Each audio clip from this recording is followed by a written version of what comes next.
Welcome back to the Daily Thunder podcast. I'm your host, Ryan Woods. I'm here with Daily Thunder beat writer Brandon Rahbar. Brandon, how are you, man? I am good, man. That was a close battle of tank chess that we just saw, but the Thunder come out on top. Suck it, Raptors. The Thunder come out on top. The Raptors win the game 112-106. And we can start there. It was just very close. This was one that either way you lean for this year's Thunder team, you were probably stressing over it. And let's start with the first quarter. Lou Dort scores 21 points and didn't miss a shot.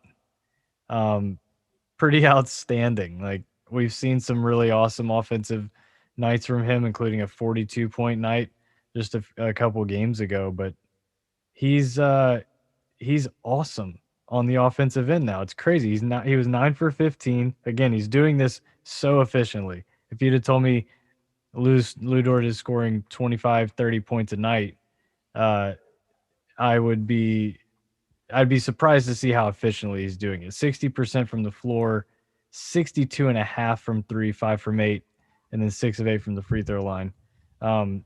Go on Dort. Like, that was just an amazing night from him. Lou Dort, what he's put together since he's come back from his concussion has just been unreal.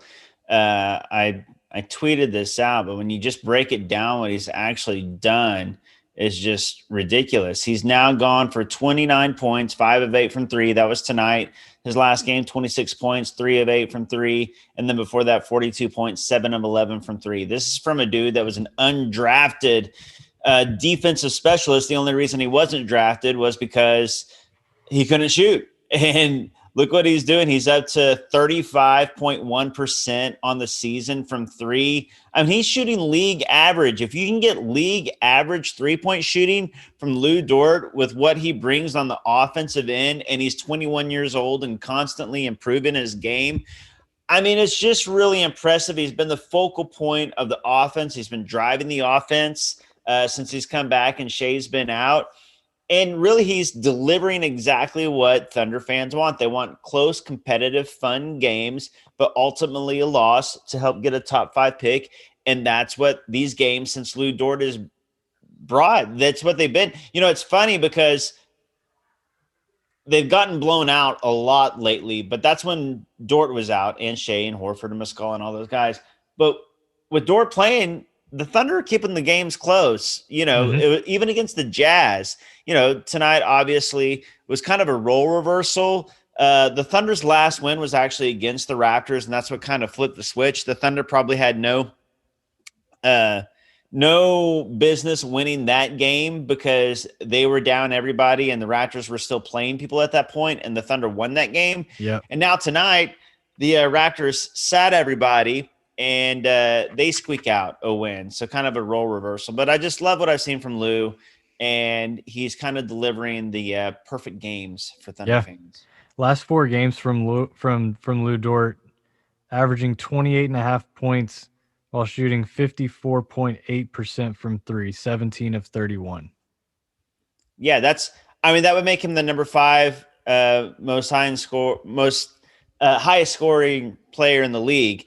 Right above Luka and Giannis, if that were across the season, obviously. Small sample size, but it just kind of shows you how great he's been lately. He's been phenomenal. So a couple things I want to hit on, because this game was the numbers in the box score are very strange.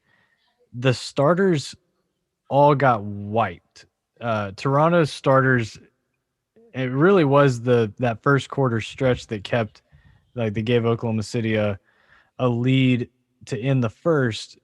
He had 21 in the first. Like, you're probably going to lead after that quarter, but they were outscored heavily by the starters from Toronto for the entire game. Every starter in every Thunder starter was in double digit minus in the plus minus. Teo was a game low minus 22, but everybody minus 15, minus 15, minus 19, minus 17. The bench all of the bench guys for Oklahoma City that played were a plus in the plus minus, +8, +16, +7, +12, +15. They all did a phenomenal job and pushed that lead in the second quarter, I think, to 13. Um, that could be a couple points give or take, but they had pushed the lead to double digits, and it looked like they might take it up to close to 20 before halftime, and it was the Thunder, or sorry, it was the Raptors starters that kind of brought the game back and then eventually swung it in their favor. But yeah, I was going to mention Poku. Well, let's say Poku. Let's say Poku. We just had an interesting night as far as the bench came in and played so well. Ty Jerome was hitting threes. He hit 3 of 5, 1 of 1 from Roby. Some really athletic, versatile offensive plays from Roby tonight, which he's done before, but hadn't seen it in a few games. He's still like really, really cool and fun to watch. Kenrich Williams, another solid night, 4 or 5 from the floor, 2 of 2 from 3. Svi, I thought, had some really good looks. He was the one guy that didn't shoot the ball all that well, aside from Poku. 0 for 3 from 3, but I thought they got him some really, really nice looks and just didn't go down. But I thought the bench unit came in and gave them a huge lift, not only to extend the lead, but push it all the way up to like 12, 13 points against the Raptors. The Raptors second unit just wasn't very good at all. But yeah, what did you see from the second unit, especially Ty Jerome? Yeah, Ty Jerome was great again. 9 points, 3 of 5 from 3, of course, 3 of 10 overall, but still a nice night. 6 assists, 2 steals. He's just a really good player. I really like the idea of him sticking around as a core bench piece. He's still so young. This is his second season. I think that as he gets better and better, I think he's a great shooter and a good playmaker, kind of an ideal bench player. High IQ. That bench is interesting because, the Raptors were without so many guys. And like you said, the starters outscored the Thunder starters, even with Lou Dort going crazy.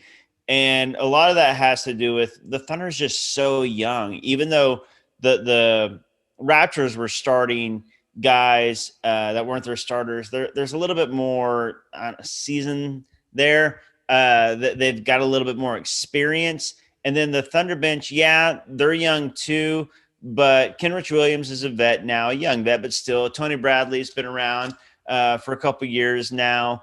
None of these are rookies. Fee's been around for a few years now, so there's a little bit more experience. And that bench unit just kind of settled things down, shared the ball really well, took smart shots, and, the entire bench, a bunch of positives in the plus minus, and the entire starters, big negatives in the plus minus, despite Lou going off. Yeah. Did you know Rodney Hood played for the Raptors until tonight? I knew it. Yeah, I remember when that went down. But yeah, it's kind of crazy how much he's fallen off. He was a part of that trade with Gary Trent Jr. and Powell between the Blazers and the Raptors, and unfortunately, he was just kind of an afterthought. He was kind of like considered a crucial piece of the puzzle for the Blazers for just a little while, and he hasn't quite been the same, even though he's fairly young. I mean, I guess he's. That was infamously the same draft as what was it? Mitch McGarry? Yeah, McGarry. It was the McGarry draft. Yeah. Which I still think it would have been a great player had he been born like 5 years later to where his favorite hobby was legal, like it is now. Dude would have been a double beast. Just unfortunate timing on his parents' part on when they conceived him. I'm just gonna pass right over that. But Rodney Hood, he went to the floor, he got fouled, and the camera hit him while he was on the ground, and I was like, kind of looks like Rodney Hood. and then I was like, hey, that is Rodney Hood. For someone that watches quite a few NBA games per night, I was very surprised to see Rodney Hood. Didn't even know. So I would say 90% of the guys that played for the Raptors tonight let's say 70%, never heard of him. Paul Watson, Malachi Flynn, Yuta, ooh, Watanabe. Watanabe. I I think don't he know. starred in The Last Samurai with Tom Cruise. he he had like he had some really weird plays. Like every time he caught the ball, it started with the most aggressive pump fake, no matter where the defender was. It was almost like that was his button to press when he first caught the ball. Someone taught him. First thing we're doing is pump faking.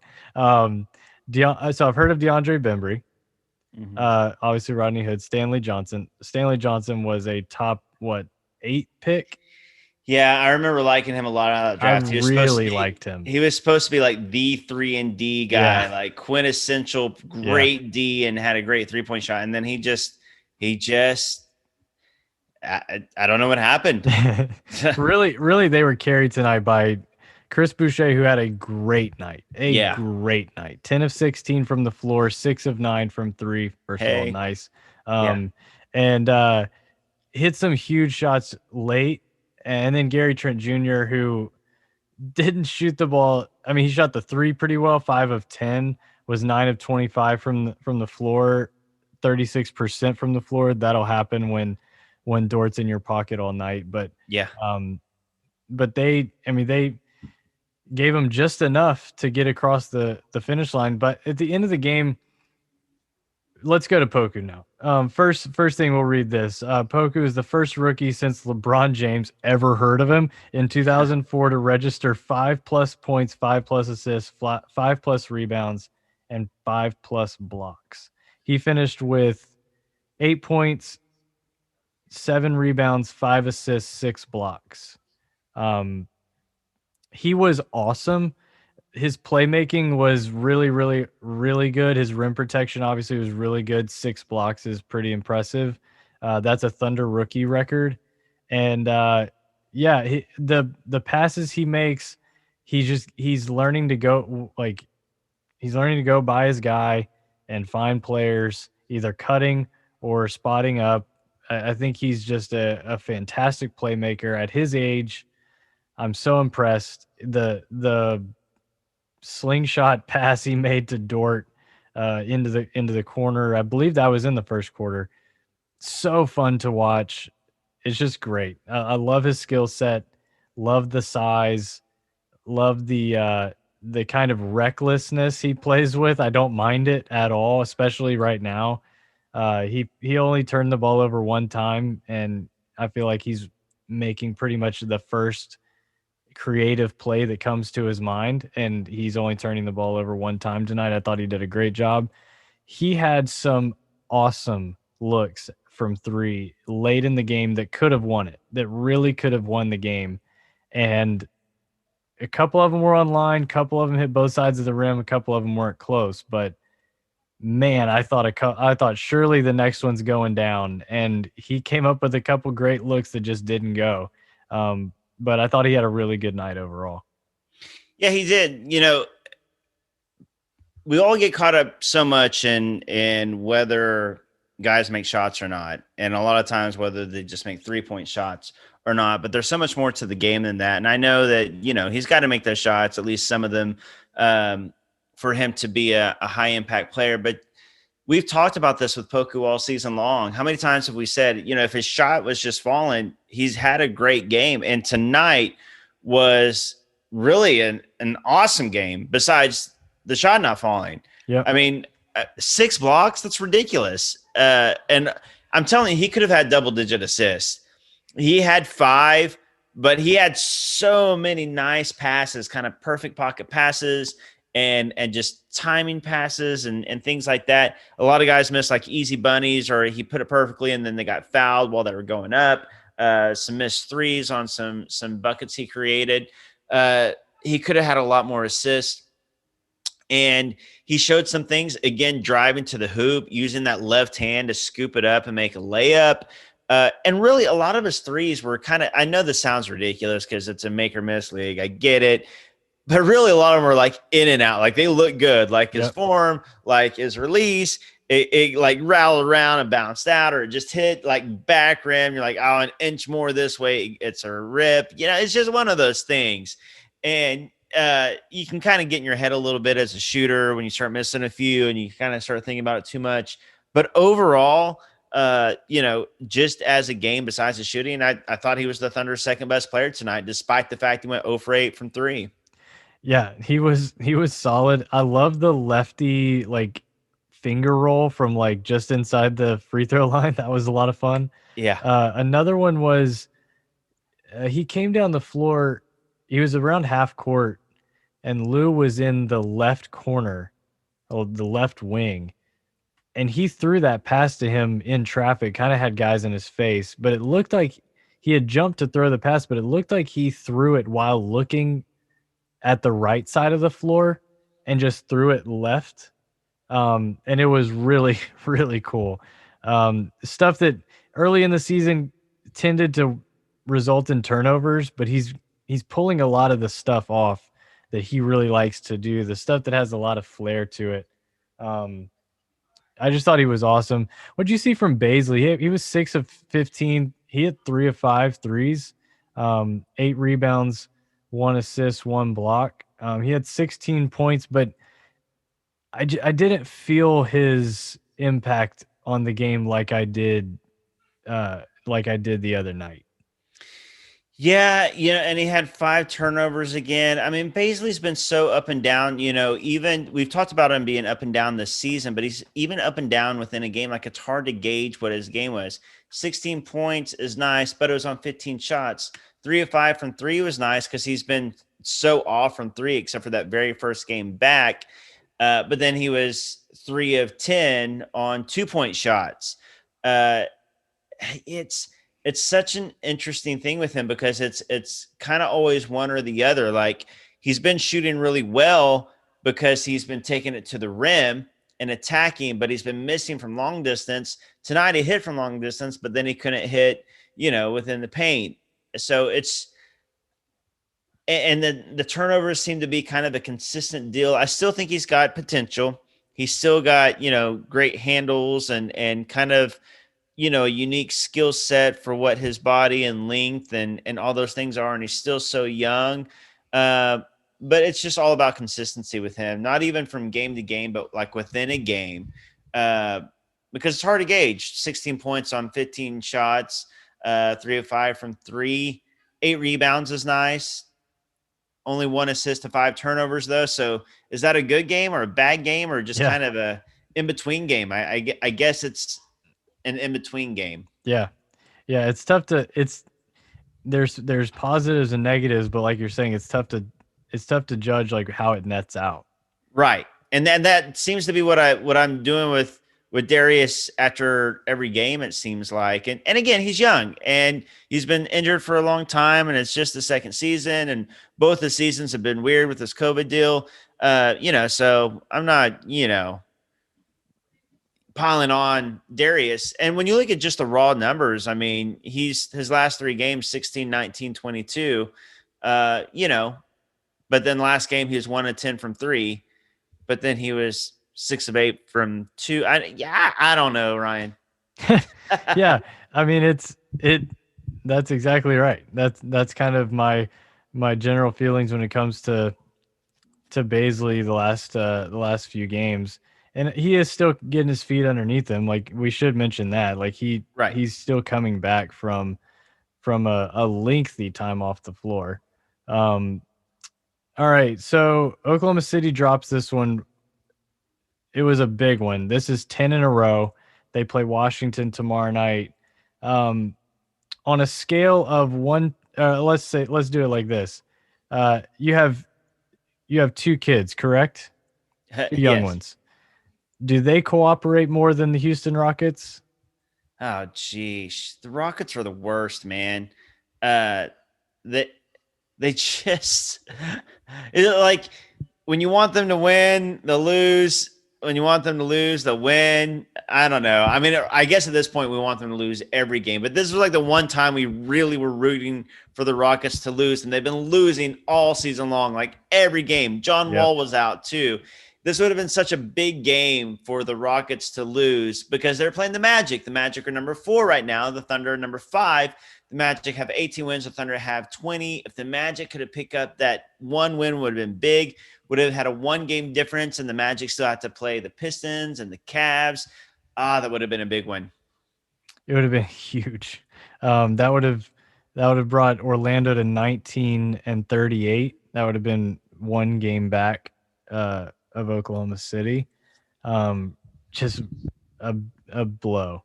We've had some real strong positives for the Thunder amidst this 10-game losing streak. Like a Cleveland win. We got a Sacramento win. Yeah, that was nice. Seeing Sacramento win was nice. You got a Detroit win over the Thunder. Washington's won 4 in a row. Toronto's now won 3 in a row. Definitely some positives in there. So it's hard to ask for more. But man, I was asking for more when it came to that Orlando Magic game today against the Rockets, and it seemed like they were never in it. Like Houston kind of controlled the game for most of it, and which is really disappointing.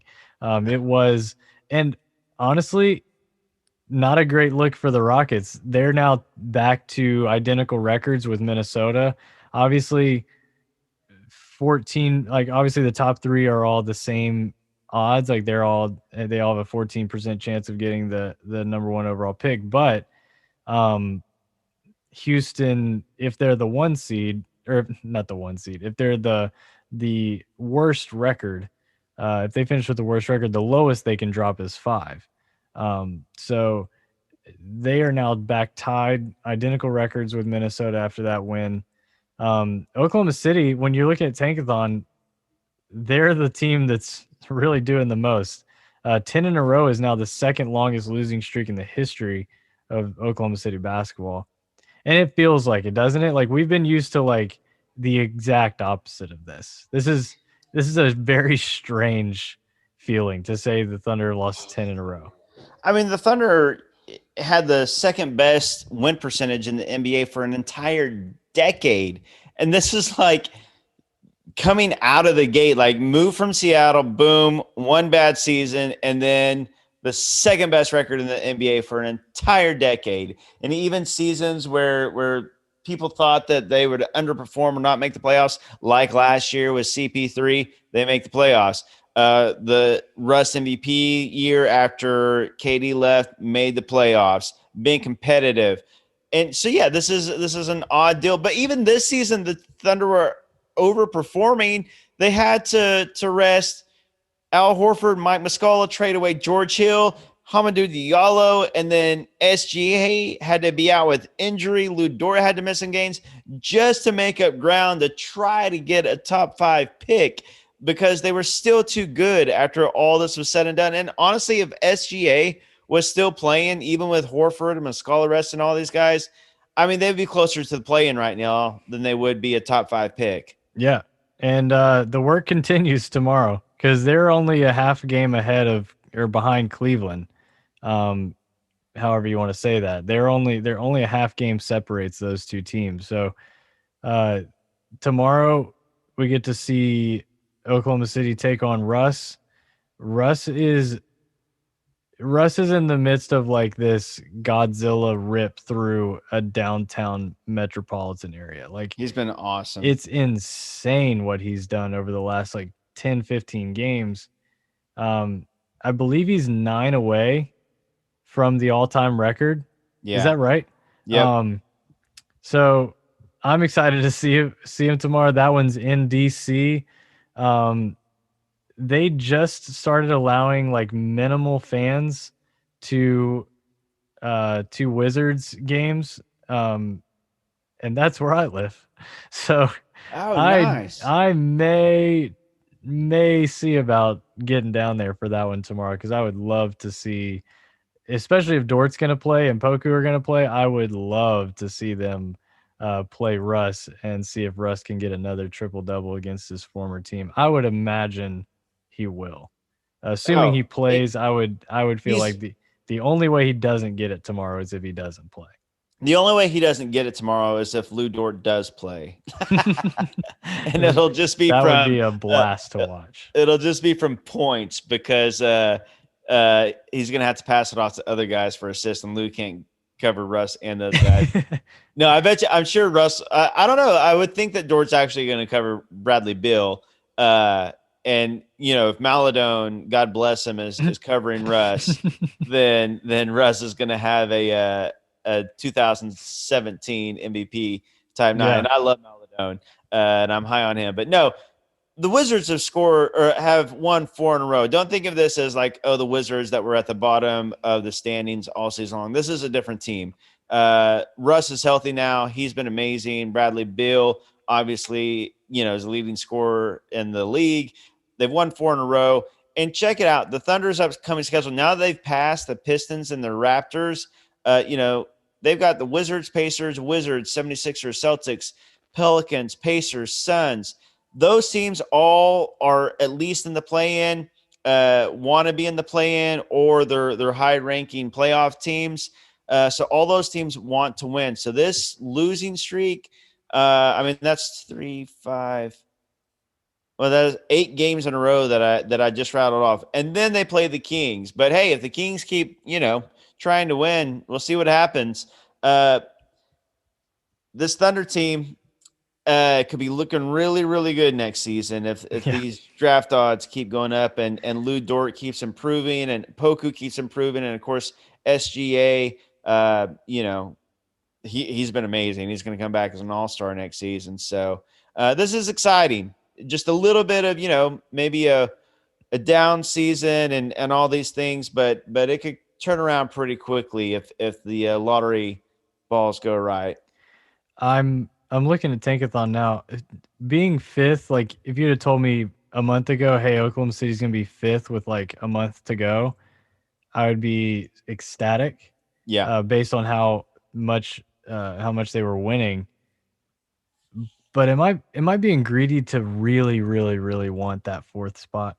No, because I'm such a big difference. It's a huge difference. Not only is it a 6% difference in the top 4 and a 2% for the number 1 overall. The thing to me is, that gives you a little leeway for that number 5 pick. Also, if only one outside of the top 4 is chosen for the lottery odds, then you just slide down to 5 and you still get a top 5 pick. So you got like a little bit better chance, not only for a top 4, but to get a top 5 as well. So no. And there's such a big difference, like optically, when you see 48%, because that's basically a coin flip. 42%, you're like, that's still heavily favoring the 58. Yeah. That 48, you're like, oh, that's heads or tails, man. So I'm with you. And I would have done the same thing. I would have taken 5 easily a month ago, but now I really want that 4. So, and we've talked about it. Orlando still has some winnable games coming up, and they're playing guys that I think they can win games with, at least be competitive with. Maybe they can just play the Mavericks. Do they have any more games against the Mavericks? The Mavericks stink. They're so stinky. Man, they just got throttled by a really bad Sacramento team. It's amazing. Like, we've talked about it, but like, they just seem to be above all criticism. Like they don't get it the way that like real teams got it or get it in, like on Twitter in today's NBA. Like Russ gets it nonstop. Russ gets it and wins. Yep. And it's like Luka. Nothing is so low or too bad that I don't know. It annoys me. You can probably hear that, but Yep. Nope. We've talked about this. I mean, they've lost so many winnable games, especially when this is supposed to be an MVP front runner and supposed to be a high end playoff team, possibly a contender this season, and they're just outside. They're the 7 seed right now. Yeah, they're the 7 seed right now. 30 and 26 in the West. Yeah, I mean this is year 3, right? Like, this is year 3. Yep. Like maybe win more than half your games. I don't know.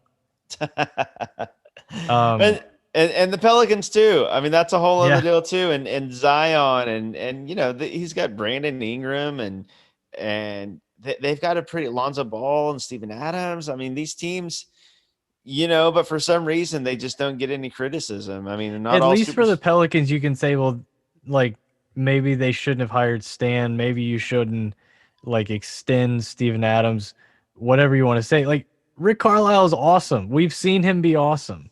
Right. He's fantastic. Yep. It might not be him. It might be on the floor. They I'm very confused.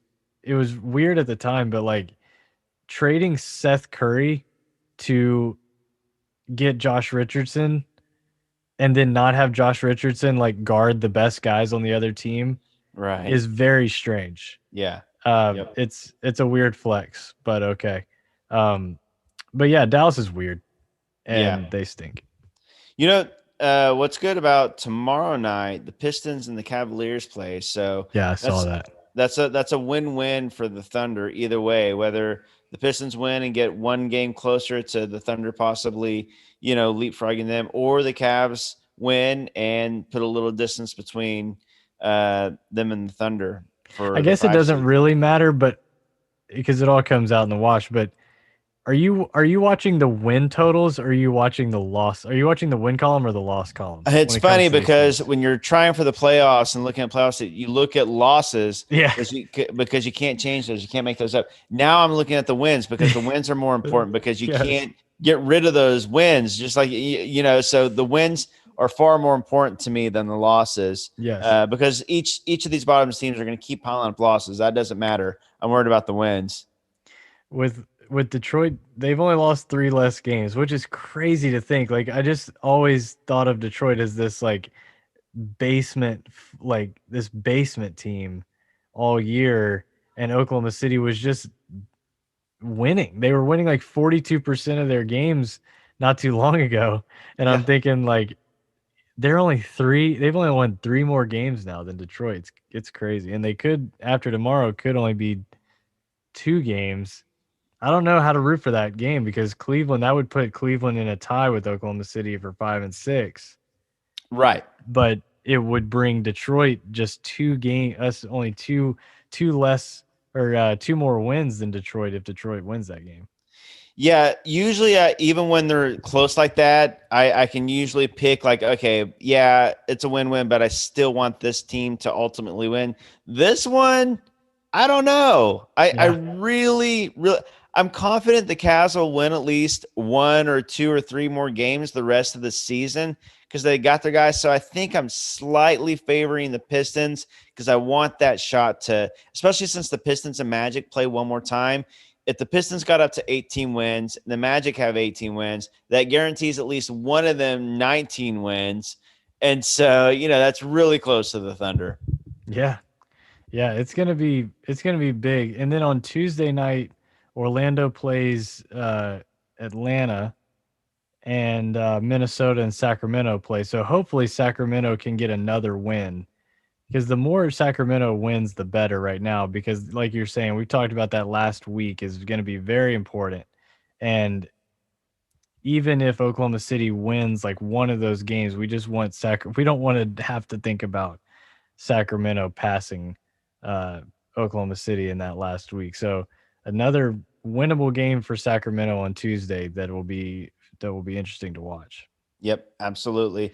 And look, for anybody who's been listening this whole time, like you're like, seriously, we're just gonna, praise the Thunder losing all podcast long and not, bemoan any losses. This is what the Thunder want right We now. we I mean, didn't ask for this. right. this This is is this is what this they want. yes, and it makes sense for the future. This It is does. smart for the future, but ultimately, like there's a lot of positives that came out of this loss. Like, besides the loss itself and a top 5 pick and all that stuff, Lou Dort was awesome. Yep. Poku showed a lot of flashes. Ty Jerome was really good. Kenrich Williams continues to be really good. And a lot of these guys will be a part of the core moving forward. You want to see those flashes. You want to see that talent, and that helps in the future too. So I'm excited. I'm excited, yes, about the loss in the top 5 pick, but I'm also very, very excited about how well Lou Dort has been playing. Yep. And we mentioned earlier in the podcast, Oklahoma City was the second winningest NBA franchise, one of the most successful franchises in all of sports for an entire decade. What that's going to take to happen again is a season like this. Is Exactly. is getting a couple guys in this coming draft and maybe one more that sets you up for another run of success like that. So if you're a Thunder fan looking around like what is going on? This is not what I'm used to. The plan is not for you to have to get used to this, but you're going to have to take a couple lumps to get back to that for a team in a market like Oklahoma City. This is what rebuilding, this is what retooling looks like. So, You, you, go You want to ahead. know what my new little obsession is? Obviously, I want Cade more than anybody, and that's what I take. But I really like the idea of the Thunder getting like the 2 pick with their own and getting Mobley, and then getting the 5 pick with Rockets and getting Kaminga, because that slots out perfectly. Then you can start SGA, Dort, Poku, Kuminga, and Mobley. Boom. So nasty. Yeah. Okay, this is gonna blow up the fact that we were trying to go shorter tonight, but I have to ask now that you brought this up. If Oklahoma City gets 2-5, there will be a lot of Thunder fans wanting them to use both picks to trade up to one. This is not saying that the team that holds the number one pick would even accept an offer for the one pick, but let's just say 2-5 was enough to get it done. Is That Would you rather that happen, or would you rather them keep 2-5 and pick from both spots, or use 5 to move up to 3, like with future assets, move up to 3 and pick 2 and 3? man, that's a great question. I think that will be the $1 billion question if this happens, because I don't Yeah, have a good answer. I don't think I there's a bad answer, there's but it's hard. every single one of those is a great option. If the Thunder got 2-5, I'm really high on Mobley. I'm highest on Cade, obviously, but I think I'd rather have Mobley and Kuminga than just Cade. So I'd probably stick with 2-5, but I would not be upset at all, especially with the hometown connection to Cade and knowing that he's a surefire guy. And I'm a little worried about Kuminga because of his shooting. Mhm. And because of that, my favorite option would probably be to take Mobley at 2. And then since it would only be move up to 2 spots to take, whether it be Suggs or Green, if you didn't have to add too much to 5, I would love the idea of a Mobley and a Suggs or Green as well. Yeah.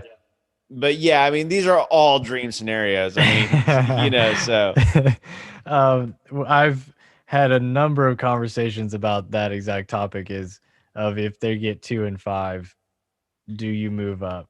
now here's what I Do you would trade up to here one? here's what I'd really want to. If you get 1-5, I would take anything, add to 5, and move up to 2 and get Mobley to go with Cade. That Okay. I would give a lot to do that, and then you could go like SGA, Dort, Cade, whoever the crap you want, and Mobley. Yeah. I mean, then you Could go out you and go out and get yourself a free agent because you got all the cap space in the world, or trade for somebody because you got plenty. what a cheap starting lineup. Yes, exactly. So you have plenty of money to go trade for a star with the assets, or get yourself a free agent because nobody else has the cap space to throw money at a power forward who can shoot, to go along with SGA, Dort, Cade, and Mobley. Maybe Nasty. maybe Towns. Oh, dude. Yeah, play either one of them, him or Mobley at the 4. Yeah. Um Man, 1 and 2. Wouldn't that be Presti might go on TV without a shirt. If he might just show up in that press conference at like 1:30 in the morning and without a shirt. I mean, the I perfect couldn't imagine. scenario would be if, uh well, if a team that already had a center at 2 and didn't necessarily want to choose Mobley, so they Mhm. don't mind dropping down to 5, as much because to them they want to take they don't want Mobley anyways. I don't know. I'm just saying. It could happen. It's not It's fun to impossible. think I'll about. say that. It's not impossible. Right. God, I'm telling you, man. It's gonna I just have a feeling that all of this is gonna be worth it. I have a feeling all of this we're gonna look back on this entire season and it be completely worth it. Yeah, I even one top 5 pick added to SGA, Dort, Poku, and all these young guys would be fantastic. But if you can get 2, or if you can get if you get a 5 and a 6, Yeah. something like that. I mean, gosh, 5 and 6, I feel like is enough to move up to yes, 2 or 3 and get a guy you really, really like. yeah. Now that I would definitely do. I would do 5 and 6 to move up to get Mobley or Suggs or Green. Yeah. Yeah. I am yeah, those scenarios are very, very fun. Yeah. We will be back in just one day to talk about Wizards Thunder, and yeah, that one should be fun. Russ is always a blast, no matter what. Brandon, thanks a lot for joining, man. Absolutely. Sorry, everybody who had to just sit here and listen to our fan fiction. But God, what a choose your own adventure type yeah, into that. thanks for indulging us. Absolutely. Thanks, Thunder fans. We'll talk to you tomorrow night. Thanks for listening. This is the Daily Thunder Podcast.